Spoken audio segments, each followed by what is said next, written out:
הצלקות הכי עמוקות הן אלו שאי אפשר לראות. הן לא מופיעות על האור, אלא נחרטות בנפש, בשקט, במקומות שאף אחד לא רואה.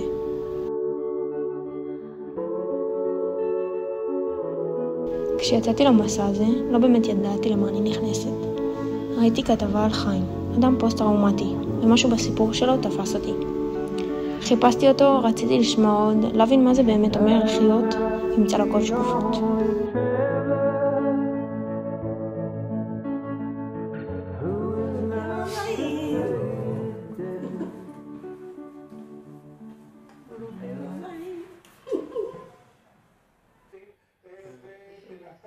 כאן הוא היה ישן. ברוכים הבאים.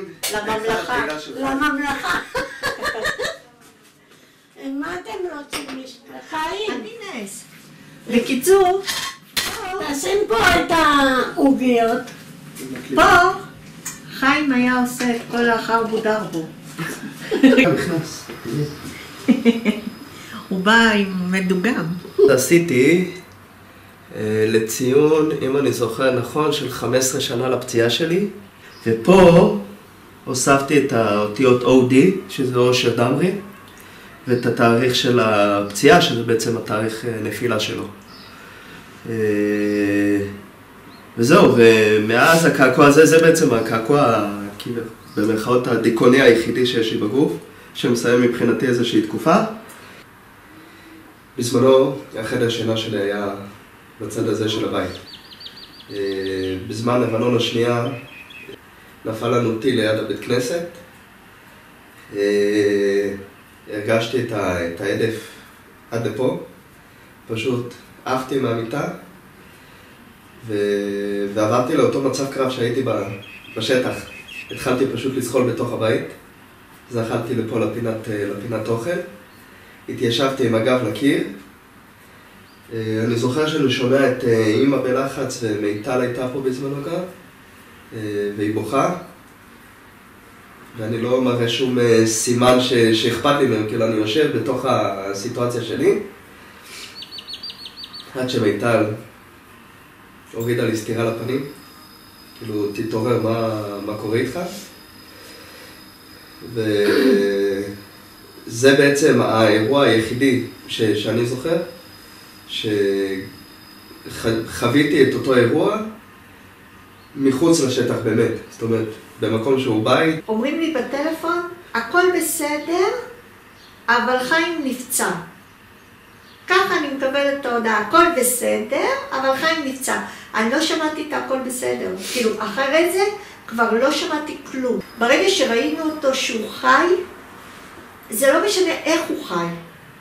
עצם זה שהוא חי, זהו, זה הרגיע אותנו.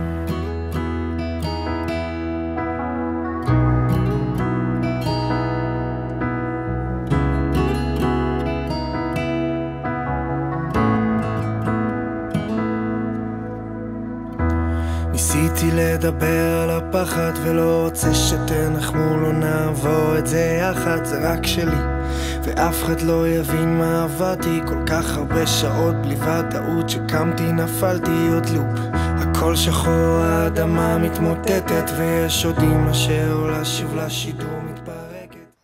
התארגנו לפעילות, עלינו על הרכבים והתחלנו תנועה לכיוון הקסבה של שכם. אחרי משהו כמו 3-5 צעדים, פיצוץ אדיר. בהתחלה לא הבנתי מה קורה, פשוט ראיתי שיורים אז יריתי איתם ביחד. המ"פ שלי שהיה ממש מעליי ביקש ממני לקום ולעזוב את השטח. לא התייחסתי אליו, המשכתי בשלי. בפעם השנייה שהוא ביקש ממני, הדבר היחידי שבעצם גרם לי לקום זה שהוא באמצע הקרב מאיים עליי במשפט צבאי. וכנראה שעל חייל חדש זה עובד, אז קמתי באותו רגע ופיניתי את עצמי לרכב. כמה דקות אחרי,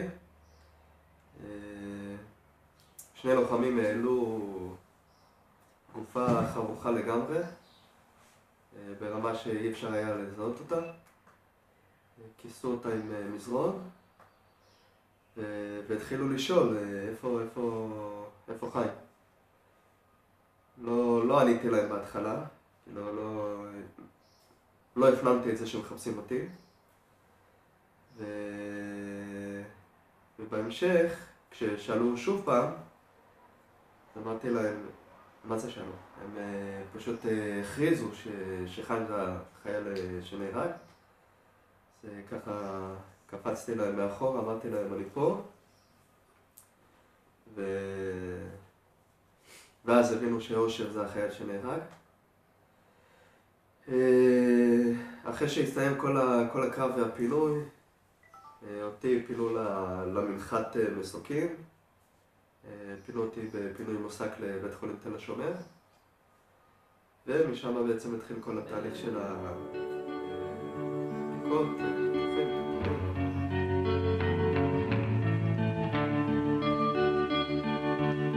אצלי לדוגמה, חווינו את הפוסט-טראומה אחרת לחלוטין, כי אצלי לדוגמה זה אח שלי.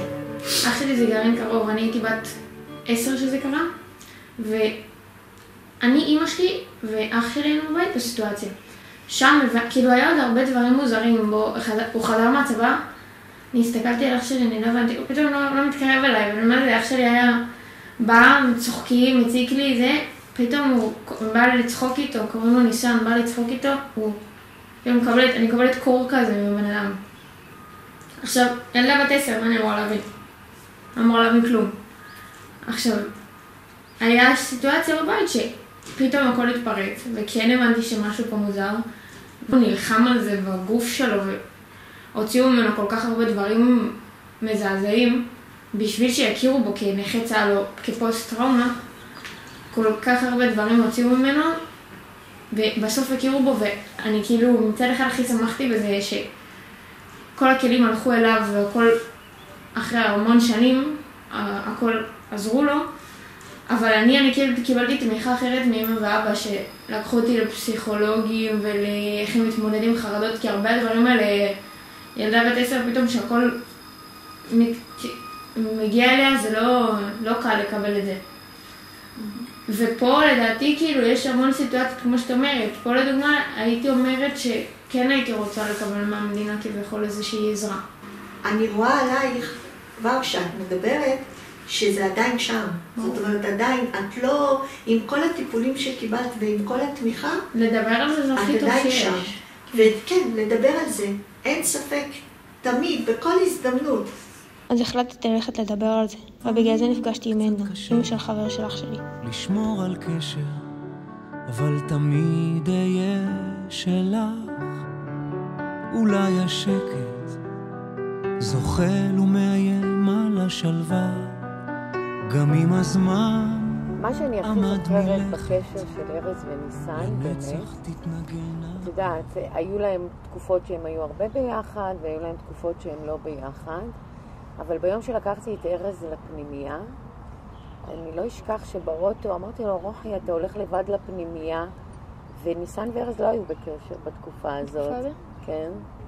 אמרתי לו, מה, לא היית רוצה שיבוא איתך חבר, שלא תהיה לבד? אז הוא אמר לי, לא הייתי רוצה שיבוא איתי חבר, אבל אם הייתי צריך לבחור, הייתי בוחרת ניסן. אמא כל הזמן שהיא מספרת וזה, אני מרגישה כאילו אני יודעת את זה, וכאילו ראיתי את זה מרוב כל הסיפורים. כן. אבל אני זוכרת את זה. כאילו מרגישה שאני זוכרת את זה. כאילו הרבה שאני מספרת על ארז ודברים כאלה, אנשים אומרים לי, כאילו, אבל איך את זוכרת? את היית בת 7.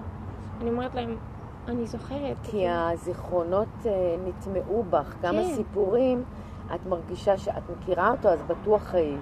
כן. בסיטואציה, אפילו שהיא קרתה כשהיית בת 10. בדיוק. כן. ואת זוכרת את ניסן אחרי המלחמה כזה? הוא היה בא אלייך הרבה עם הפוסט-טראומה. מה משתף אותך? בטח. ישבנו הרבה, דיברנו הרבה. הוא לא חושב שהוא פוסט-טראומטי. לא? הוא חושב שזה תגובה נורמלית. זו הפוסט-טראומה, את מבינה? כן. תראי, אני לא צריכה לדבר איתו בשביל לראות את הקשר שלו היום עם ארז, אחרי שארז נהרג. כן. הוא לוקח איתו תמיד סטיקרים, הוא לוקח איתו תמיד את ארז. בכל מקום שהוא גר, הוא מראה לי, והוא עובר הרבה מקומות, הוא מראה לי את הפינה שהוא עשה לארז. ארז, הוא לא מוותר עליו. הדרך הזאת כנראה נכפתה עליו, שאת יודעת, זה גם הפוסט-טראומה, יחד עם האופי שלו, שהוא לא פחד להביע את הרגשות שלו. מביאים אותו למקום שהיום אני אומרת לעצמי, טוב שהוא שם. הוא יוכל להיות בבית משוגעים. פוסט-טראומה זה בעצם להבין שאתה מאבד שליטה. אין לך שליטה, להבין שאין לך שליטה על חייך ברגעים מסוימים, ובהתחלה בכלל אתה מרגיש שאין לך שליטה על החיים בכלל.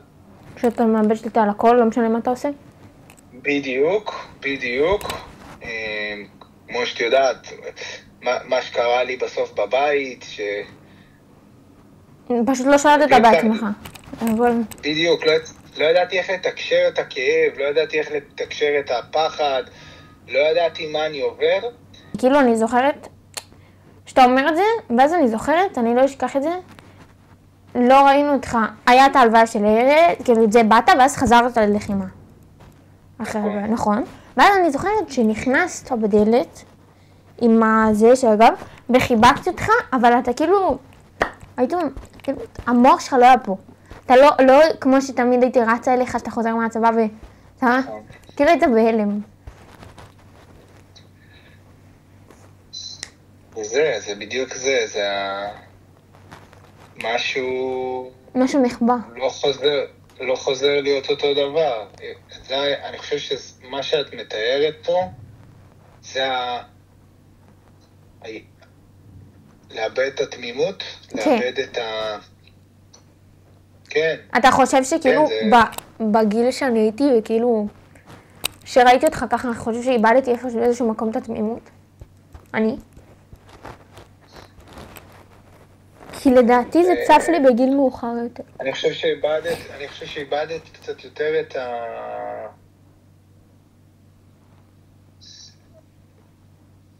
לא יודע להגיד, אולי את הדרך אליי, כזה ללב, כי אני סגרתי את הלב, ואז את כזה... ניסית תמיד לחבק אותי וכזה לשמח אותי וזה, אבל ראית שזה כזה אולי לא מצליח, ואני לפעמים גם מתעצבן וזה. אז גם את באיזשהו מקום סגרת את הלב בגלל זה, כדי להגן על הלב שלך. ובסוף המסע הזה אני מבינה שזה לא רק הסיפור שלו. זה גם הסיפור שלי. כי פוסט-טראומה לא נוגעת רק במי שעבר אותה. היא נוגעת בחיים של כל מי שאוהב, של כל מי שמנסה להבין, של כל מי שנשאר קרוב. קצת קשה לי לשמור על קשר, אבל תמיד אהיה שלך. אולי השקט זוחל ומאיים על השלווה, גם אם הזמן עמד מלכת, לנצח תתנגן האהבה. את הכל, לפני הכל, אחרי הכל, תמיד זו את. אין לפנייך ולא תהיה לי אף אחרת בעולם. את היום וגם אתמול והמחר.